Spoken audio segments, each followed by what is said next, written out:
Hivi unafahamu maajabu ya Mungu kwenye mazao na mimea, ambapo unaona punje moja ukipanda chini inatoa mche mkubwa ambao una mahindi mengi, lakini katika hindi moja tu ukipukuchua unapata mbegu nyingi, yaani mazao yale yanaongezeka mara nyingi zaidi.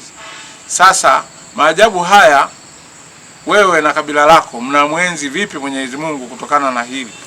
Sasa nikwambie, kabila moja la Makonde linamwenzi Mwenyezi Mungu kutokana na maajabu ya ongezeko la mazao yanavyotokea shambani kwa kupanda mbegu moja alafu baadaye unapata mazao mengi.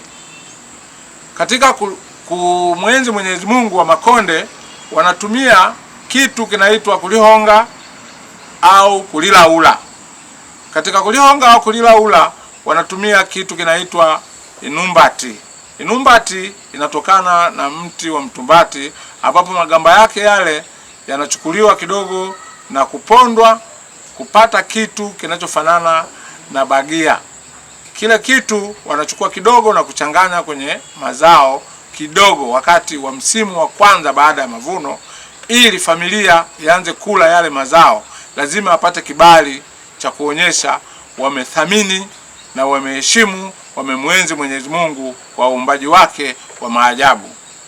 Sasa wewe na mimi tunamwenzi vipi Mwenyezi Mungu, lakini pia tunawaenzi vipi watu ambao wanatusaidia kitu kidogo ambacho sisi baadaye tunakikuza na kupata vitu vikubwa zaidi. Sasa hali hii ya kuzalisha vitu kwa wingi, wa Makonde wanatufundisha tuwe na tabia ya kuenzi, kuheshimu, kukumbuka na kuthamini michango tunayopewa na wenzetu.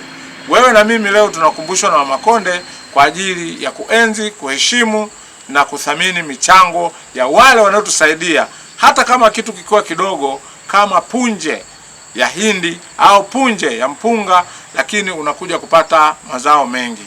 Asante sana, twende pamoja.